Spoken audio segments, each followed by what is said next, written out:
it's MOESODA here, and welcome back to my channel. Today, we are going to be talking about the best, the worst, and the hidden gems of spring anime. And because I usually can't shut the fuck up, we're just going to get right into it. No little bants, no small talk, okay? We're just getting right into this one. So, everyone, I feel like, keeps saying, oh my god, this season is the best season. And, you know, I don't know. I don't get it. I don't get what people be saying that. Yeah, it's good. What makes this season the best ever? You know, not too sure, but let's get into what is the best of this season, and we'll go from there. So the first anime I want to talk about is obviously Tokyo Revengers. I feel like if you are in the anime community, you know about Tokyo Revengers. Apparently, it's being pushed, you know, by the Crunchyrolls. It's about a delinquent gang, a high school delinquent gang, and this main character, Takemichi, he is a former gang member who has grown up and is living his deadbeat life, regretting decisions that he's made in the past. When he hears about the death of his only girlfriend he's ever had, Hina, and is very distraught over it, and that the Tokyo Manji gang is involved. So he's going about his life, and someone pushes him in front of a train at the train station, and he thinks that he's about to die, but just at the right moment, someone saves him. And by someone, that is Hina's younger brother, Naoto. Takemichi and Naoto strike up a friendship and realize that Takemichi can travel back in time. And to help Naoto figure out and stop the death of his sister Hina, he enlists Takemichi's help to go back in time, rewrite the past, and hopefully change the future. It's a really cool time travel show about high school delinquents, and the coolest part about it is that Takemichi can only rewrite the past once. He can only go back into the past and rewrite the time and try to change the events of the past once. It's not like a Okabe Steins Gate situation where you can just keep returning to the past and trying to change it. It's a one hit or miss kind of situation. What's really cool about this is it is a manga that I have read, and I am super excited to see these characters animated with voices and kind of like brought to life from the manga pages. So I'm super excited about this one. It gets so freaking good, and the mystery and twists and turns that Takemichi has to take to hopefully change the future and save not only Hina, but all of the people that he cares about that have passed away in the future. I am really excited to see where this goes and what kind of trouble he's gonna get into and how he's gonna overcome all of these obstacles in his way. So that is Tokyo Revengers. The art style I'm not too cool with. I kind of feel like the characters are a little bit dulled down from the manga drawings. That's kind of what happens with an adaptation, so I can't be like too critical, but I will say it is extremely fun reliving this manga in anime form. Every time I watch an episode, I'm reminded of how much I love this manga. So you should watch it. It's super cool, and I think that, you know, I think people are gonna be talking about this one when the season is over. I think it's a two-cour situation. I think they're gonna have like 24 episodes or something like that. So I'm gonna be super excited to keep you updated, talk about it when it's like totally completed and whatnot. So yeah, check out Tokyo Revengers. You will not be disappointed. And the next anime I want to talk about is Higehiro, or I Shaved and Then I Brought a High School Girl Home. So this one in my seasonal preview video I thought was gonna be kind of bad, kind of cringy. It seems a little cringy. The title's pretty cringy. But this show is so cute and written so well. Like, each character feels like really like fully realized, and they feel like they all have their very specific things that are like morals or standards of living that they have, and through their interactions with each other, they either stand firm or like kind of change to adapt to a different way of thinking, which is really cool. But Hige Hero is about what the fuck's his name? So the anime starts off with Yoshida, a normal office worker, and his boss Airi Goto, and he has asked Airi out so that he can confess his love to her. He says his heartfelt confession, and she flat out rejects him. And so he's super sad and pretty drunk, walking home, trying to get home, and he stumbles on a girl in his alley near his house, just sitting at the base of a telephone pole, just, you know, head in her knees, kind of trying to pick herself up, figure out what she's gonna do next. And so he stops and talks to her, and one thing leads to another, and she comes back to his apartment to spend the night, so that he can figure out what he's gonna do to help her. And Seiyu is very forward. She offers him in exchange for staying at his house, and he's like, no, ew, you're in high school, gross. But actually not really, but she's like flabbergasted that he's saying no, that he's rejecting her. But he makes a deal with her, and she is allowed to stay in his apartment as long as she does the chores, like cleaning and cooking and making sure that he has everything he needs for work.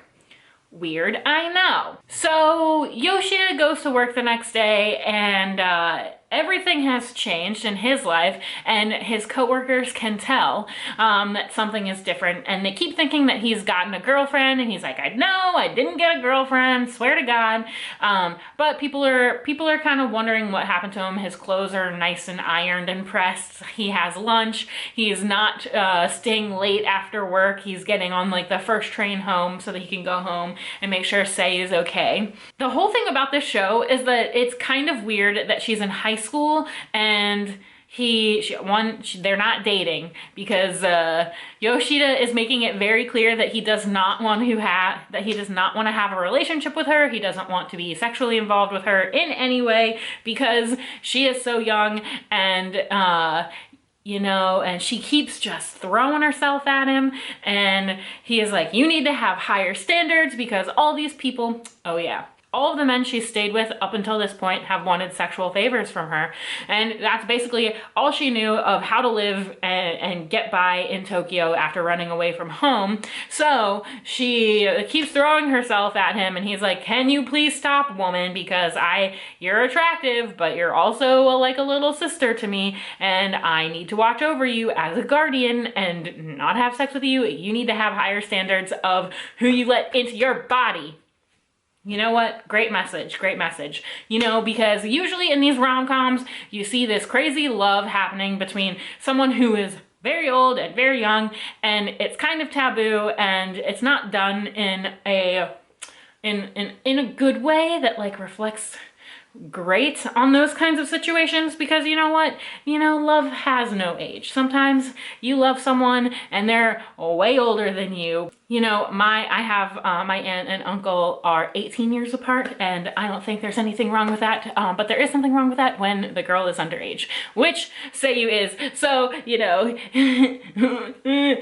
but it's written really well. I'm super excited to see where this goes, because there's some love triangles happening, some little rom-com love triangles, and I'm super excited to see who ends up with Yoshida, because he might not be like a super like cool guy or someone that you like want to date, like girls are fawning all over him, but he's pretty responsible, and he has like a good set of morals, like for not even attempting to sleep with this girl.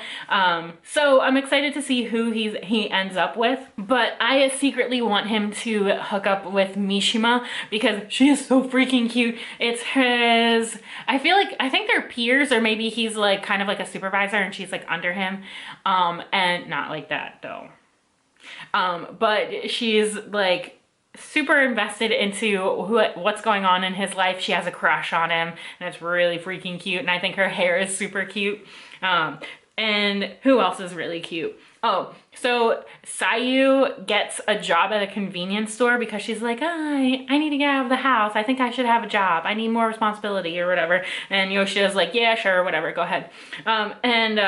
Asami Yuki, she's freaking cute too. It's her friend over at the convenience store who looks out for her and makes sure that Yoshida isn't, you know, a terrible guy. But yeah, I'm super excited for this one. I didn't think it was gonna turn out the way I didn't think it was gonna turn out the way it did, but I'm very pleasantly surprised, and this is one of the anime that I watched like day one as soon as it drops. It's so freaking cute. And if you remember, there was another anime that came out in this season that's also about a high school girl and a salaryman falling in love, which I forget what it's called, but the abbreviation is koikimo. Don't even waste your time on that one. This is the thing with these kinds of animes that have similar premise, like when they're airing in the same season and one has really good writing and one doesn't have very good writing, you're kind of like, wait a second, why do these two things even exist? I would just watch this one over here, which is Higehiro. So go watch that one. Don't even, get that out of here. We don't even want to think about that one. Here we go. I know that a lot of people are going to be mad at me for this opinion, but let's get into the two worst anime of this season. And you know, I feel like it's no surprise if you've watched my seasonal preview video, but I hate this anime. Nagatoro-san, or Please Don't Toy With Me, Miss Nagatoro. And, you know, I said in my preview that I was going to watch it just because I want to find out why people love this manga so much. And from the people that I know that have read the manga, they said it gets more like the romance in it gets better the farther you get into their relationship. But honestly, I watched the first 3 episodes and they made me cringe the entire time. So I don't even think I could get to later on in this series without wanting to punch myself in the face for watching this. And what I hate about this show is that I think it has like the best OP in the season. It's really cute, it's really upbeat, and the animation is really like punk rocky and really cool, like color schemes and little like visual things that happen, and I think it's really cute. But it's on a worse show. So Nagatoro is part of a group of girls that just bullies the shit out of people. And Naoto, the main guy, who you only know as Senpai for the first 3 episodes up until, I don't even know, do you ever know his name? Who will ever know? Not me. So the first time you meet them, he's sitting in the library trying to like study or draw or something like that. And these girls are being extremely loud and obnoxious in the library where you're supposed to be quiet. So already there, that's a cue. Hey, these girls are breaking the rules. They don't even care about library rules. So why would they care about any other rule, you know? But they're just like relentless in their bullying, like making fun of his clothes, making fun of his hair, making fun of like literally everything about this person who's literally just like sitting there minding their own business. And he like happens to glance at them for a second because they're being really fucking loud, dude. Like, I would look at you too if you were being extremely obnoxious in my vicinity and I was trying to do something.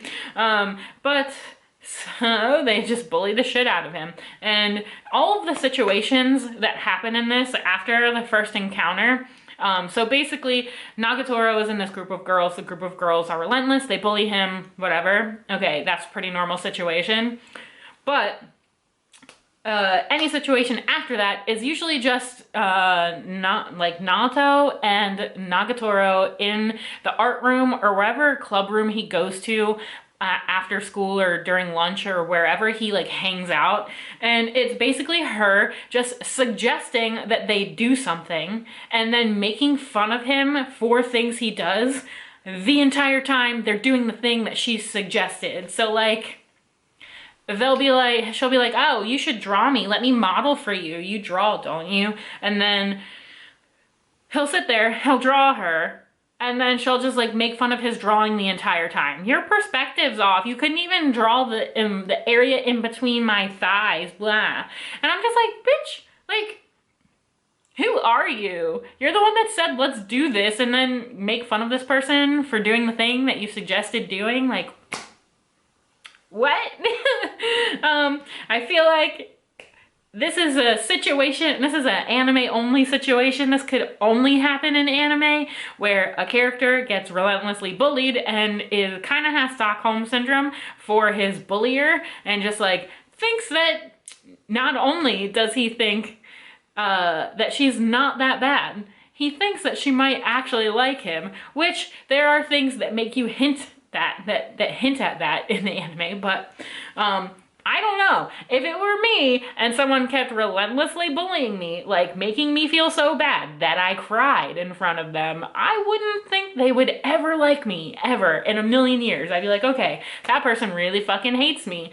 And I would try and remove myself from the situation. If I saw them walking down the hall, walk the other way. I wouldn't even put myself in a situation to be alone with this person. And this guy's just chilling on his chair, going to the same room every day. Like, he's like putting himself in these situations on purpose to get bullied. And they're playing games with each other.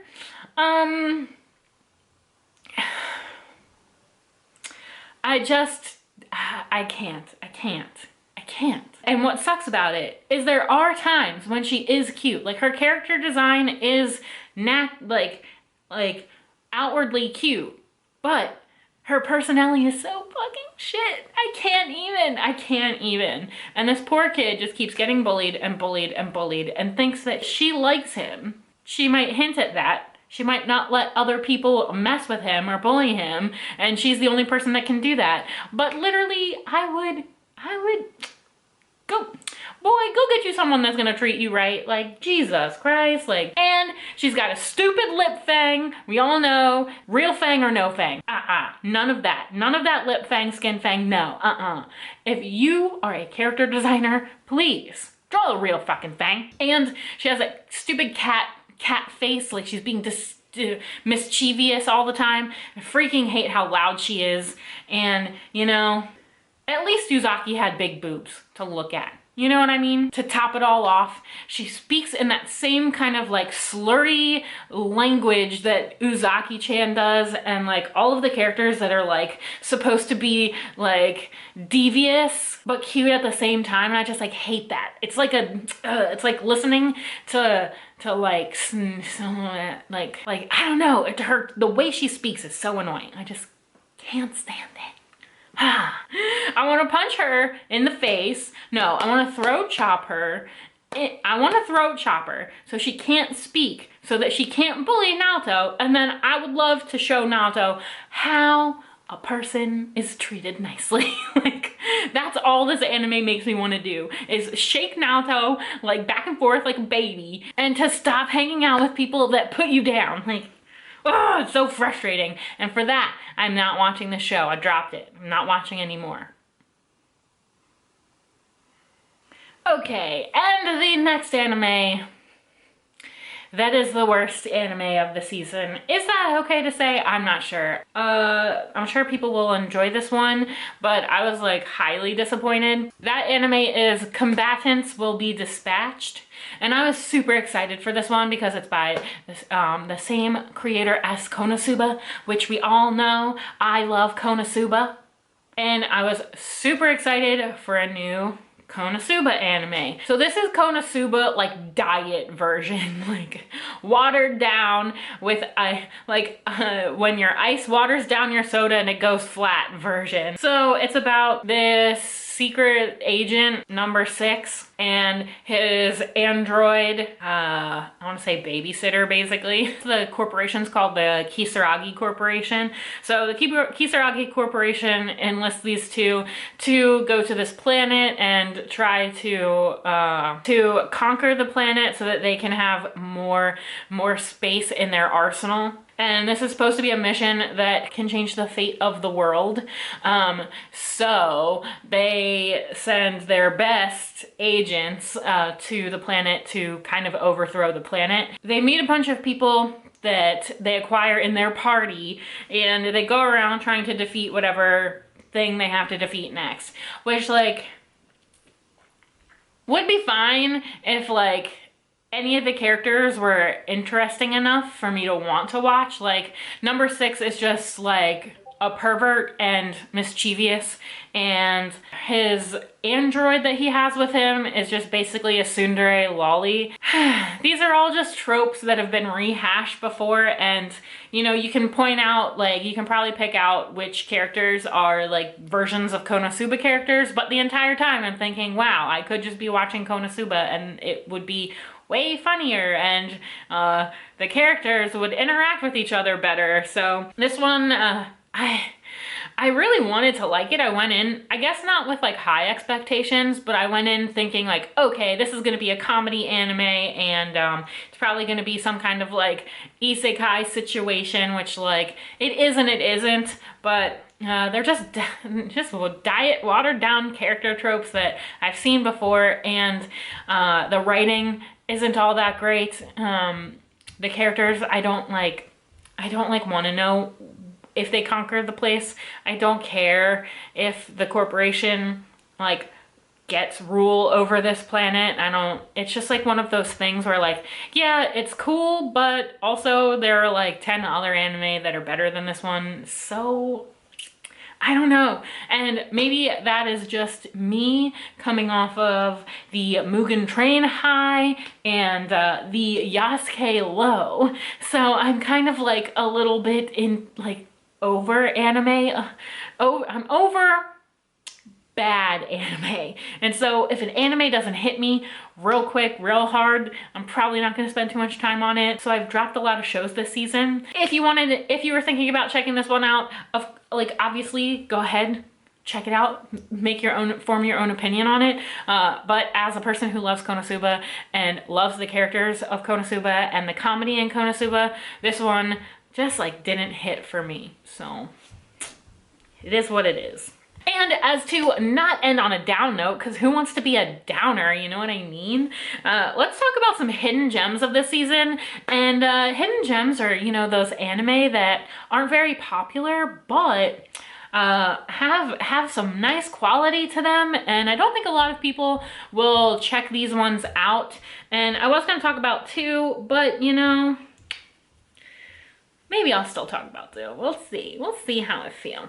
Okay, so the first anime I want to talk about that is a hidden gem of this season is Odd Taxi. And the cover of Odd Taxi, the promotional art, kind of makes it feel like that it's going to be kind of like a rom-com situation, or like, yeah, kind of like a rom-com situation. But this anime is so cool. Like, it's so dark and like, I don't want to say edgy, but it has some really like cool, like dark moments in it. So basically there's this walrus curmudgeon taxi guy, who drives a taxi around this town. A lot of his clients are like intertwined with each other, and they're all, you know, it's kind of like a Durarara situation where you're just like thrown into a kind of like neighborhood in Japan, and all of the characters are kind of interconnected with each other. And so a high school girl in this town goes missing, and they think that the walrus has something to do with it. So all of the characters have their own little secrets and like things that they're hiding from either each other or the other characters that they interact with in this anime. And they all kind of pass through the walrus's taxi because, you know, he's taking them to and from places like work or whatever. And it's really freaking cool. It's written like, I didn't think the character designs were that like engaging, but when you see them animated and you kind of like get a feel for their personality, it's like kind of really cool. And I'm like really excited for this one. There's basically like a murder mystery situation, and like every person has their secret and each person is intertwined with like each other. I'm excited to see who's keeping secrets, what secrets are being kept, and how the like situation with the walrus all plays out,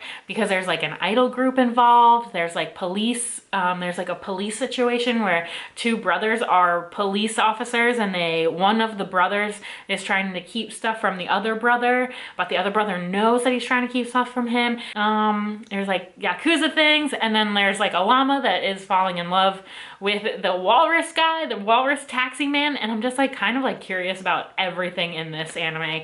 I think everyone should check it out. It's funny, it's like cool, it's like mysterious, and it's kind of got that, it's kind of like slice of life for a bunch of different characters that are that are like intertwined with each other. So it's not like you're only following one story, you're following a bunch of stories at the same time, and you only have like bits and pieces of like each person's story. It's super cool. I'm super excited that I'm really glad that I checked this one out. Okay, and the next anime I'm gonna talk about is Pretty Boy Detective Club, and I don't think I went through this anime on my seasonal preview. It is a Nisio Isin work. It's animated by Studio Shaft, and it's got the same director as the director of the Monogatari series and basically anything that Nisio Isin has done. So you know what you're in for. Or do we?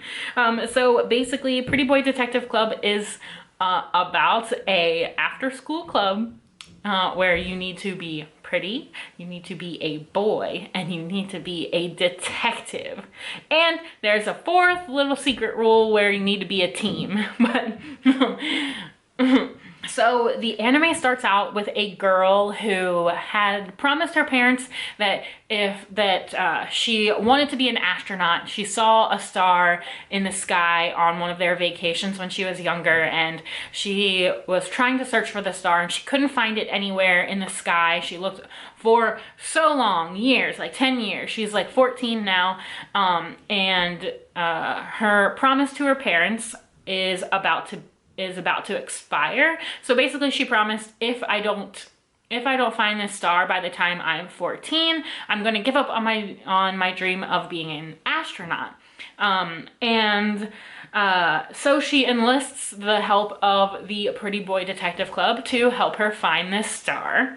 And you know, within the 24 hours that she has to solve this mystery of the star, the detective club has successfully figured out where the star was, what happened to the star, why it's not in the sky anymore, and has helped her realize that her dream to be an astronaut might not get realized, but that's not to say that she doesn't have a lot going for her and like another dream that she can shoot for. This anime has so much style. Obviously, Nisio Isin is like the king of style, especially like his specific style, but like just like cool shots, like lots of close-ups and references to other anime, and it's just a really cool show. It's very over the top and flamboyant, and I love the outfits that these kids wear. They're so cute, and it makes me want to cosplay them. I don't understand what it is about Nisio Isin stuff that just makes me like, I just like love the visuals, I love his style, I love the stories, and I always want to cosplay anything that he does. So obviously I am a Nisio Isin stan. We stan Nisio Isin in this house. So if you do not, get the fuck out. But I really love this anime. I normally don't like detective shows, but there's so much style to this anime that you cannot help but just like wanna watch more. And of course, obviously each of the boys in this anime has a certain characteristic that makes them pretty. It's fun to see how they use their specific prettiness to figure out these I want to say riddles, what the fuck? Figure out these situations for people and help people solve the mysteries that they are being tasked with. It's really freaking cool. I'm so excited. I wish that I could understand Japanese so that I didn't have to read subtitles, because the show is so beautifully animated that I just want to watch it. Just like, I just want to be immersed in this. This is definitely a show that I watch on my big giant TV with the volume all the way up. I love the opening theme song. It's so good. And yeah, I think that if you haven't seen anything by Nisio Isin, or like read anything, or you're not familiar with his work, I think this is a good place to start, because it's not a lot of like heavy dialogue like Monogatari, even though it does have a lot of title cards in it, because obviously it's a Nisio Isin work. And that's like part of his visual style, is a lot of title cards. I think it's definitely one you could get into, because there's no like prior work that you need to know. It's the first of the series, so if there are a lot more Pretty Boy Detective seasons, then this is the one that you could start in. And the story is pretty straightforward, so it's not like you have a lot to like think about while you're watching the anime. Like, if you are familiar with Bakemonogatari, there's a lot of like lore with Bakemonogatari, and if you know the lore, you have a little bit of a leg up when you're watching the series. But yeah, so this one doesn't have like lore like that. It's just kind of just cool and straightforward. And I was not expecting this. I was not expecting to watch a detective anime. But here I am, and it's fucking cool, so. Some honorable mentions. Obviously, I'm fucking enjoying Zombieland Saga Revenge. If you have not seen Zombieland Saga, this is so important right now for you to start watching, because it is so good. The second season is so much better animated. Much better animated. Is that a sentence? Is that a real? Is that a real? Is that a grammar? I don't know. It is so much better than the first season. I know a lot of people that I've talked to that like Zombieland, that have seen Zombieland Saga, have commented that the CG dance numbers in the series are pretty lackluster. In the second season, they have upped their game so much, and the characters are already established. You already have a little bit of a connection with them, and you know, this is their chance for revenge, so that they can show the world who they are and unify each other in the process. And it's just so fucking cool and heartwarming, and the dances are so good. Like tears in my eyes good, guys. Like, if you are not watching Zombieland Saga, it's so good. It's animated by MAPPA, so you know they don't disappoint. Well, and another honorable mention, I'm gonna talk about it because I think probably everybody is over RPG isekais. I have really been enjoying this anime. I'm trying to pull up the English title because it's fucking long.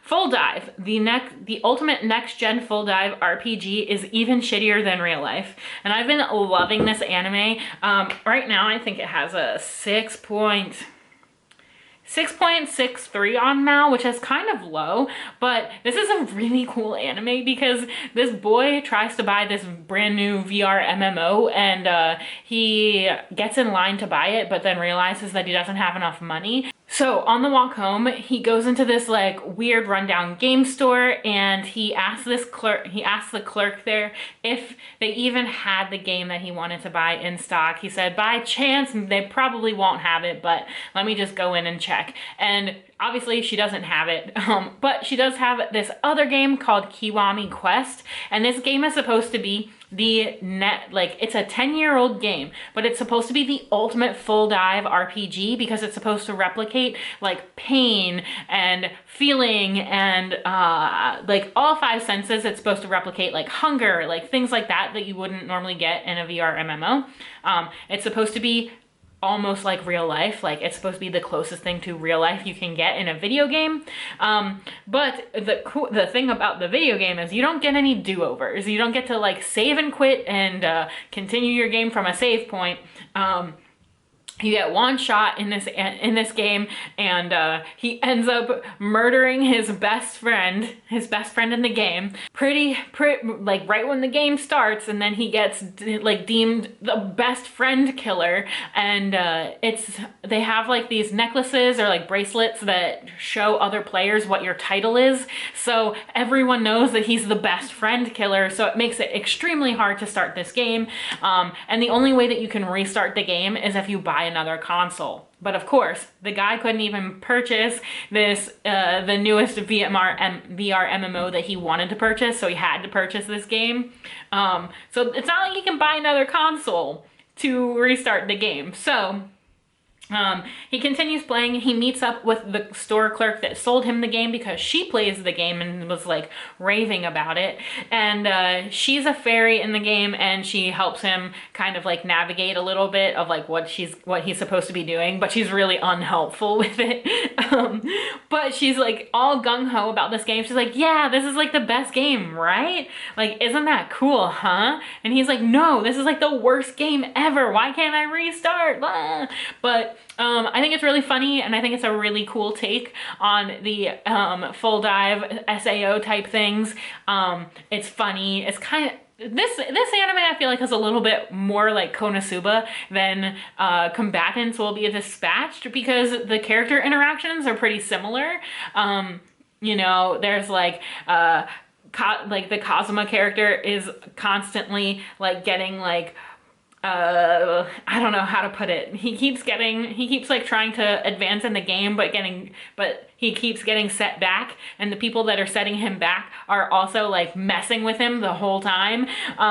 So yeah, and it's really cool. It's really funny. I really, really enjoy it. And if you guys get a chance, I definitely think that you should check this one out too. If you can tell by the pics of anime that I've been watching this season, I'm in a like just a fun time zone. You know, I just want to have fun when I watch anime. So I'm picking some pretty fun ones. Funny, lighthearted. You know, getting the good serotonin vibes going in my brain. So let me know what you guys are loving, what you guys are checking out, yeah, let me know what your hidden gems are for this season, because there are a couple more that I didn't talk about that I think that people should check out. So let me know what you're watching in the comments. Yeah, I think that's it for this video. I think we slayed it pretty hard, right? Maybe we'll see in editing. But yeah, as always, thank you guys so much for watching, and I'll see you in my next video. Bye!